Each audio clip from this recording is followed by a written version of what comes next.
Bom dia, querida igreja. Feliz sábado. Amados irmãos, hoje nós vamos rever um assunto que essa igreja conhece muito bem, mas que é muito importante e muito necessário que a gente entenda por completo e saiba como aplicar. Hoje nós vamos falar da profecia das 70 semanas. O versículo de partida encontra-se no livro de Daniel, capítulo 8, versículo 14.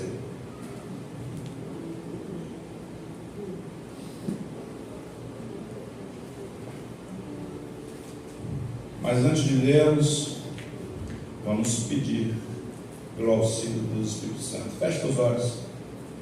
Senhor Deus Todo-Poderoso, muito obrigado, Senhor, por estarmos aqui na tua santa casa. Que o Senhor possa agora nos conceder teu bom e santo Espírito, o mesmo que inspirou o profeta a escrever o seu livro, que ele possa estar aqui, nos ajudando, nos orientando na questão do discernimento da tua palavra. É o que eu te peço e agradeço no nome santo de Jesus. Amém. Irmãos, tem muita gente que não entende quando a gente fala de profecia, né? Muita gente pergunta da onde é que a gente tira essas coisas, e é necessário que a gente saiba que quando falamos de profecia, a própria Bíblia explica tudo o que a gente precisa saber. Nós não tiramos nada de nós mesmos, tudo que a gente tira está relacionado à própria palavra. Por exemplo, olha o versículo 14 do capítulo 8. E ele me disse: até 2.300 tardes e manhãs, depois o santuário será purificado. Pois bem, nós temos a maior profecia de tempo da Bíblia, uma profecia de 2.300 anos. Vamos ver se esse quadro aqui, que era branco quando saiu da loja, né? Agora está um pouquinho azul. Vamos ver se a gente consegue fazer aqui um diagrama profético. Bom, a profecia tem 2.300 anos na sua totalidade, ou 2.300 tardes e manhãs. Por que 2.300 anos? Porque quando nós estudamos profecias, um dia é igual a um ano, mas nós estamos falando de 2.300 tardes e manhãs. Por que elas são dias? Porque na criação, se nós pegarmos o livro de Gênesis, a partir do capítulo 1, versículo 3, Deus disse: haja luz, houve luz. Passou-se tarde e manhã, primeiro dia. Deus disse: haja firmamento, separação entre águas e águas. Passou-se tarde e manhã, segundo dia. E assim durante toda a criação. Logo, um dia ou uma tarde e manhã corresponde a um dia. Então, é a Bíblia explicando a própria Bíblia. Mas quando falamos de profecias, é como eu falei, um dia equivale a um ano. A palavra tem que nos orientar a respeito disso. Quando nós olhamos para Números 14, versículo 34, o Senhor fala que a respeito do número de dias que os espias saíram para espiar a nova terra, seria acrescentado para cada dia um ano em relação à sua peregrinação no deserto. Quantos dias os espias ficaram espiando a nova terra? 40 dias. Logo, eles passaram pelo deserto por 40 anos. O mesmo princípio se encontra em Ezequiel 4, versículos 5 e 6. Para cada dia da sua maldade, para cada dia da sua iniquidade, o Senhor acrescenta um dia ao seu povo. Isso tudo está na Bíblia. Então nós não estamos inventando nada, nós explicamos profecia a partir da própria Bíblia. Pois bem, nós achamos a profecia de 2.300 anos. Eu sei que ela encerra, tem um início e tem um final. Mas qual é o início? E qual é o seu final? A palavra do Senhor nos revela, Daniel, capítulo 9, versículos de 24 a 27. Só vou olhar uma folhinha para frente aí, que vocês estão abertos. Veja o que diz o versículo 24. 70 semanas estão determinadas para o seu povo, e para a sua santa cidade, para acabar com a transgressão, para dar fim aos pecados, para expiar a iniquidade e trazer a justiça eterna, para selar a visão e a profecia, e para ungir o santo dos santos. Saiba e entenda isto: desde que foi dada a ordem para restaurar e edificar Jerusalém, até a vinda do ungido, o príncipe, haverá 7 semanas e 62 semanas. As ruas e muralhas serão reconstruídas, mais um tempo de muita angústia. Vamos lá. Se um dia é igual a um ano, 70 semanas equivale a quantos anos? 7 vezes 7, 49. Desce o zero, 490. Ok? Então vamos lá. Nós estamos falando de uma profecia de 490 anos. Ok. Mas ela tem seu início a partir do decreto de reconstrução de Jerusalém. E o que a Bíblia nos apresenta a respeito desse decreto? Existem 3. Mas se nós pegarmos o livro de Êxodo, capítulo 6, versículo 14, ele vai dizer que a cidade vem sendo reconstruída, o seu templo vem sendo reconstruído, conforme a vontade do nosso Deus Todo-Poderoso, o Deus de Israel, e segundo os decretos do rei Ciro, Dario e Artaxerxes. São 3 decretos, mas nós pegamos o terceiro, de Artaxerxes, porque acreditamos que esses decretos, eles são cumulativos, eles se integram. E o último decreto, portanto, foi o decreto do rei Artaxerxes, no ano de 457 a.C. Achamos uma data inicial, ó. 457 a.C., a data de partida dessa profecia. Mas ela diz que na primeira semana, 7 vezes 7, 49. O que acontece então no ano 408? Restauração de Jerusalém, perfeito. A partir da restauração de Jerusalém no ano 408, a palavra entre mais que essa semana seria a semana de angústia e tempos difíceis. Por quê? Porque segundo o livro de Neemias, a partir do capítulo 4, 5, nós vamos ver que enquanto o povo reconstruía a cidade, lutava para reconstruir suas muralhas, os povos queriam invadir, não queriam deixar que o povo judeu reconstruísse a cidade. Então por isso que a palavra fala que essa primeira semana seria tempos angustiosos e difíceis. Sendo assim, a palavra diz que o povo, com uma mão a colher de pedreiro e com outra mão a espada, para vigiar caso tivesse alguma invasão naquela época. Por isso que a palavra diz desse tempo difícil. Após essa primeira semana, a palavra diz que haveria mais 62 semanas.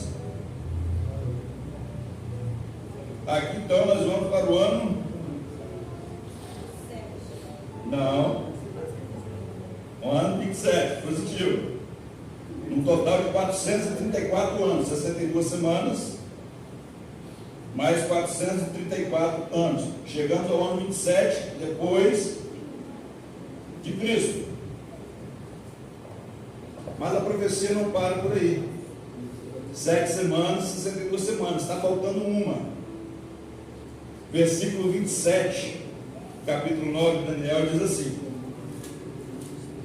ele firmará firme aliança com muitos, por uma semana. Na metade da semana, ele fará cessar o sacrifício e a oferta de cereais. Sobre a asa das abominações virá aquele que causa desolação, até que a destruição que está determinada seja derramada por ele. Ok? Então vamos lá. O ano 27, então, do ano 27 ao ano 34, depois de Cristo, marca então a última semana profética. E o que a palavra está dizendo? Que ele faria firme aliança com muitos por uma semana. Ele quem? Ungido, o santo dos santos, o príncipe dos príncipes, Jesus Cristo. Então, a partir do ano 27, qual o evento que nós temos aqui que determina essa última semana? Qual foi o momento que Cristo foi ungido? Qual foi o momento que o Espírito Santo de Deus, em forma corpórea de pomba, desceu sobre Jesus? No seu Batismo. Ok. Batismo. Então nós estamos aqui, o batismo de Cristo. A palavra diz que na metade da semana, nós estamos no ano 27, na metade da semana, aconteceria que o sacrifício seria cessado. Então, por volta do ano 31, o que acontece no ano 31? Positivo, a crucifixão de Cristo. Logo, o véu do santuário rasga-se de alto a baixo, determinando que não precisa mais sacrificar, não precisa mais pedir ao sacerdote. Agora nós temos um contato, um elo, uma ponte direta com Deus, que é através de Jesus. Mas o povo na época, lógico, não aceitou o sacrifício de Cristo, e muitos ainda continuaram sacrificando até que Jerusalém fosse destruída.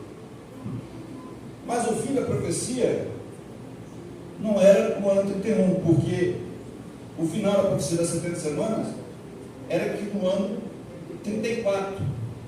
E o que acontece no ano 34? Perfeitamente. Se nós formos para o livro de Atos, capítulo 7, nós vamos ver o que encerra, o que determina essa profecia, é o apedrejamento de Estevão. Aí eu pergunto, irmãos, qual é a importância de nós sabermos tudo isso aqui? Só para a gente fazer ver como a profecia se completa. Aqui nós estamos falando de um total de 490 anos, ok? Mas a profecia total são 2.300, 2.300 anos, das manhãs do santuário seria purificado. Então, se nós tirarmos 490 de 2.300, nós temos 1.810 anos, ok? A profecia encerrou aqui no ano 34, a profecia das 70 semanas. Se eu acrescentar 810 mais 34, eu chego aonde?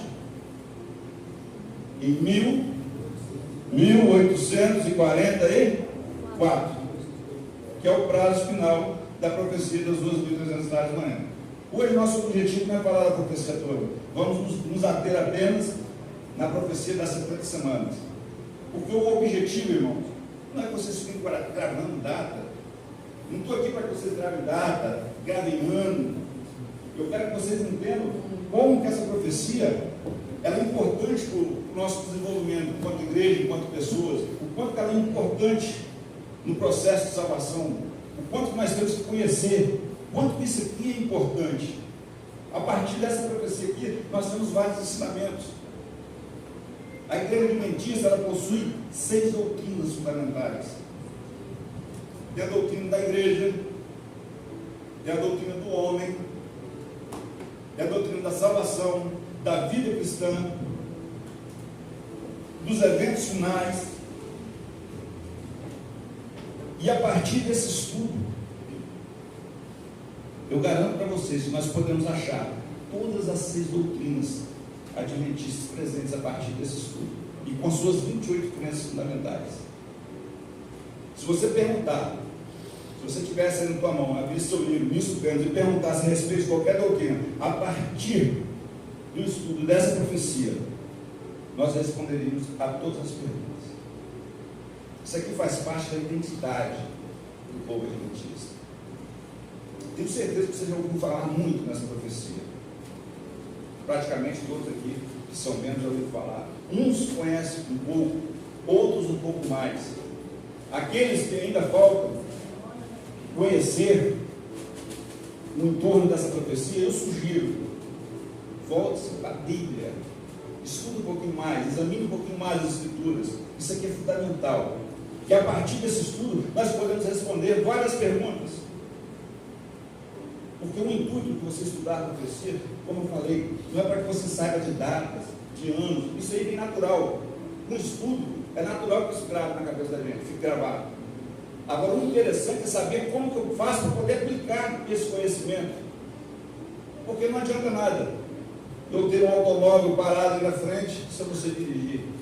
O que adianta eu conhecer, mas se eu não sei como é que liga? A palavra de Deus é assim. Não adianta você conhecer, por conhecer, estar na sua mão. Tem que saber como é que utiliza, como é que eu me aproprio dela da melhor forma. Por exemplo, vamos dar alguns exemplos. Eu tenho certeza que quando pregamos a palavra, ou pelo menos quando estamos pregando para as pessoas, bom, assim espero que essa igreja esteja fazendo. Existem algumas perguntas que o povo faz para a gente, né? Por exemplo, quando falamos a respeito do batismo, nós já lemos dessa profecia aqui que, ó, Cristo batizou no ano 27. Vamos ver como é que o estudo dessa profecia engloba muitas coisas, né? Então, o Evangelho de Mateus traz o batismo de Cristo, né, no ano 27, por João Batista. Muita gente pergunta, e isso é comum, se o batismo representa que eu sou arrependido do pecado, representa o arrependimento do pecado, por que é que Cristo se batizou? A maioria das respostas que eu já ouvi, principalmente da igreja, é a seguinte: Cristo se batizou para dar o exemplo. Muito bom, mas não é só isso. Profecia, para cumprir profecia. Isso aí, Rosana. Muito bem. Então, o que acontece? Ele batizou para dar exemplo? Sim.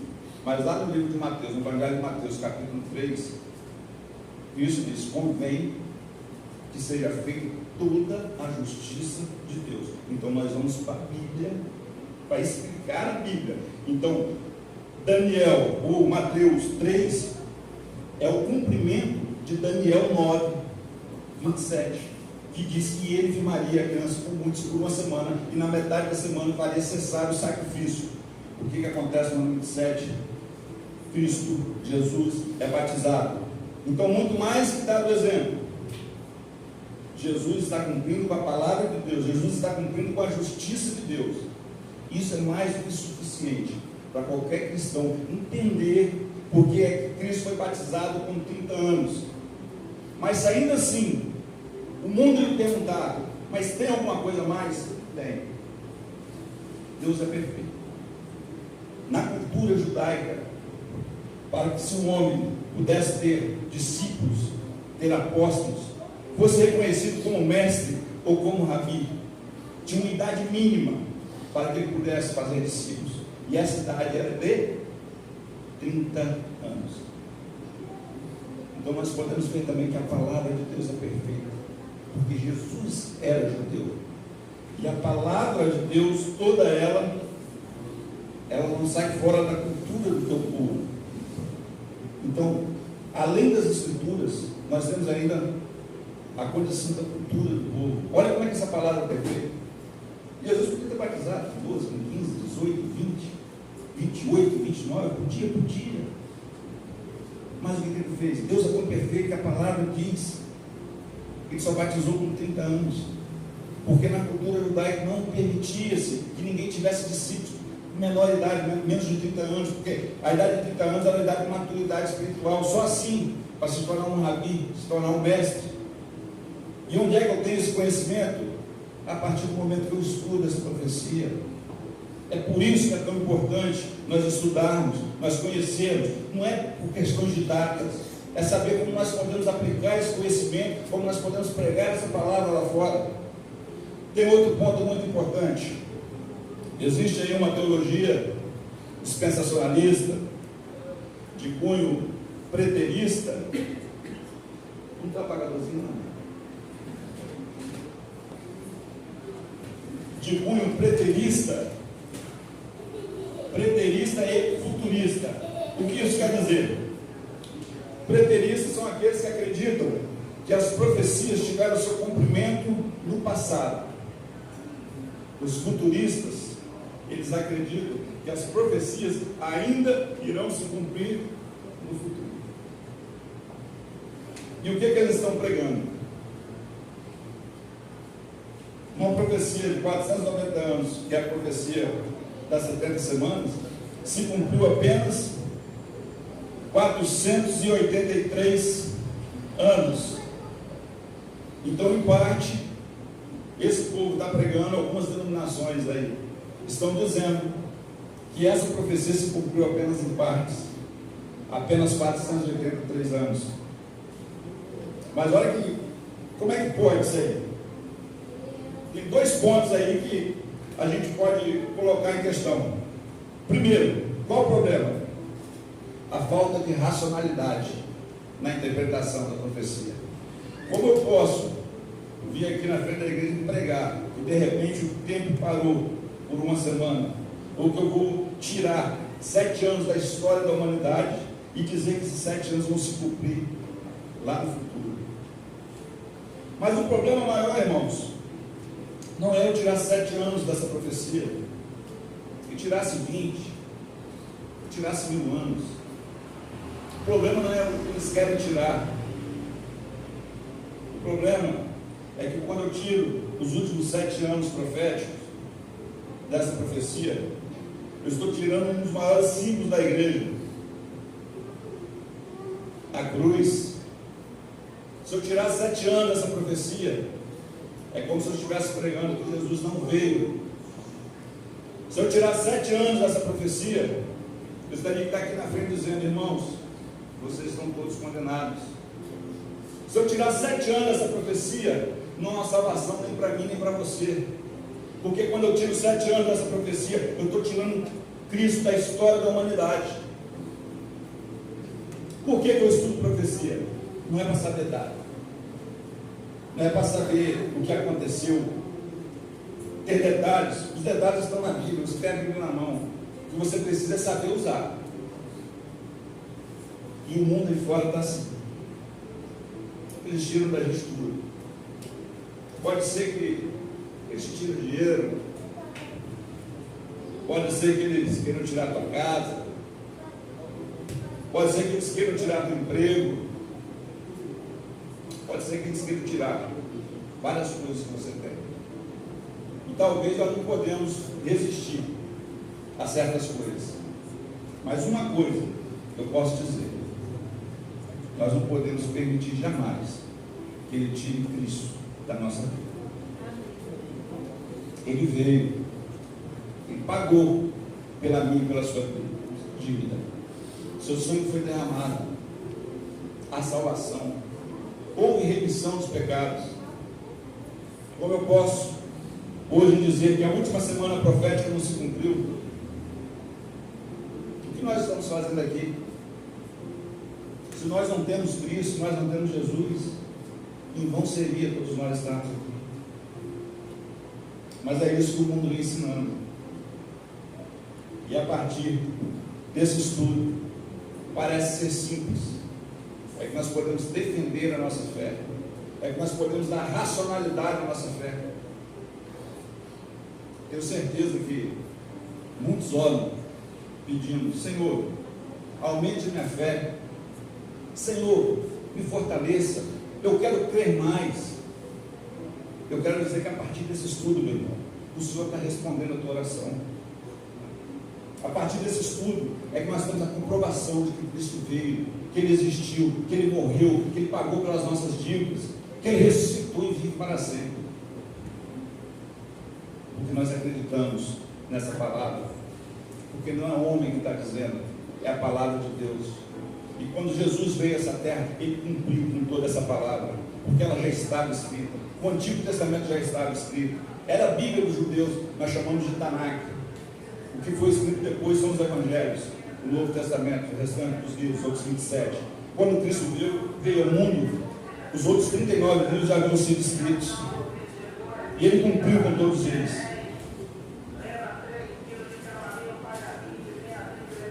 Então, que a gente possa, a partir desse estudo, ter a certeza do Deus que a gente serve. Cuidado com o que você escuta aí fora, porque dia após dia tem muita gente negando a Cristo.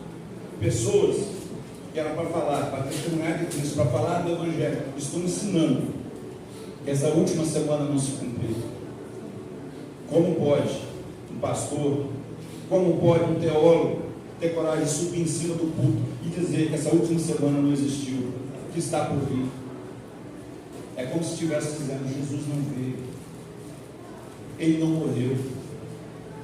A promessa de Deus, o Messias, ainda não aconteceu.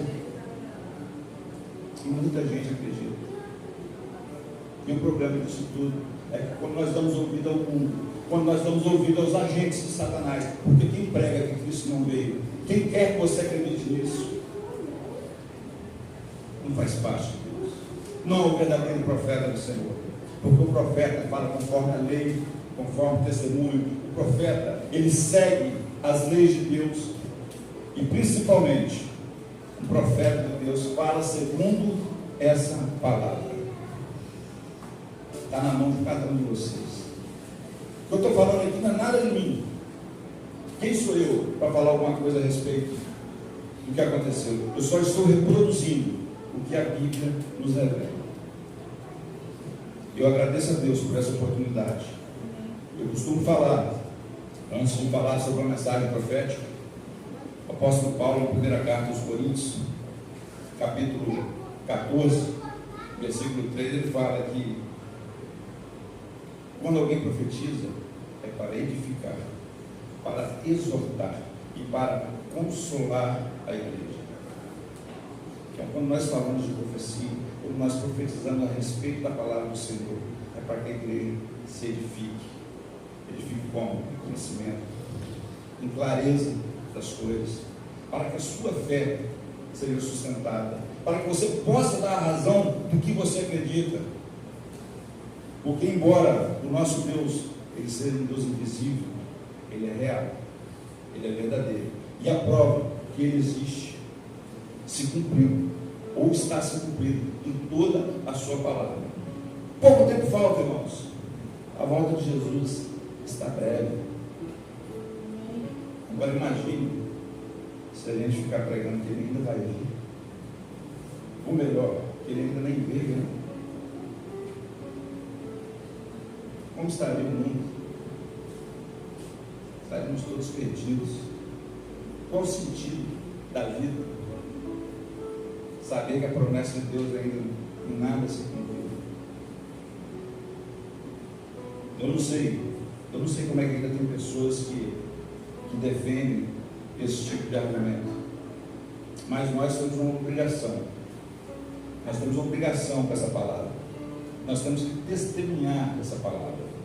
Agora, eu só posso testemunhar daquilo que eu conheço. E para conhecer, irmãos, tem que examinar as Escrituras. Para conhecer, tem que orar. Para conhecer, tem que buscar a Deus. Isso aqui é um tesouro que quanto mais a gente cava, mais a gente acha, mais a gente aprende. Eu quero terminar esse momento dizendo que o nosso Cristo, ele esteve no meio de nós. Ele viveu, morreu, mas ressuscitou no terceiro dia. E ele prometeu: virei outra vez e vos levarei para mim mesmo, para que onde eu estiver, estejais vós também. E se você acredita nessa promessa, eu quero te convidar a ficar de pé. Só quem crê. Quem não crê pode ficar sentado. Amém. Glória a Deus. Geralmente, nesse momento, eu sempre peço a equipe de louvor poder vir aqui louvar, mas hoje eu quero fazer diferente. Eu quero que a igreja, todo mundo, louve junto. Tenho certeza que o hino é muito conhecido. E ele diz para mim e para você: por que é que você está aqui dentro hoje? E diz assim: porque ele vive, posso ver o amanhã. Porque ele vive, temor não há. Eu sei que minha vida não será mais vã, pois meu futuro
Graças a Deus. Amém.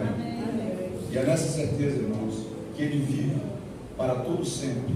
Eu convido você a fechar seus olhos e vamos agradecer a Deus por mais essa oportunidade.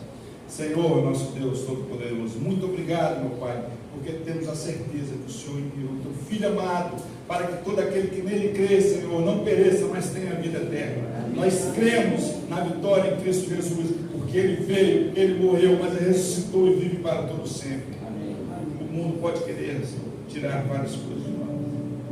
Pode tirar casa, pode tirar dinheiro, pode tirar o que eles quiserem, mas nunca permitiremos que Ele tire Jesus das nossas vidas, porque nós acreditamos nas Tuas promessas, nós acreditamos na palavra do Senhor, e nós esperamos o dia que esse Jesus voltará em poder com grande glória, em cima das nuvens, para levar a Tua igreja, e para sempre estarmos com o Senhor, para nunca mais deixarmos de sair da presença do nosso Senhor e Salvador Jesus Cristo. O Senhor abençoe essa casa, fortaleça essa igreja, possamos, Senhor, dia após dia, ter nossa fé aumentada. Nós aprendemos hoje que a partir do estudo da Tua palavra, isso é possível, é real, é verdadeiro, está acontecendo nesse momento. O Senhor abençoe meus irmãos, abençoe essa igreja, que a gente possa junto pregar esse evangelho, contribuir para a missão, porque foi para isso que o Senhor nos chamou. O Senhor nos abençoe, né? Nos conduza para o nosso lar, abençoe o nosso dia. É o que eu peço, meu Pai, e agradeço, no nome santo de Jesus. Amém.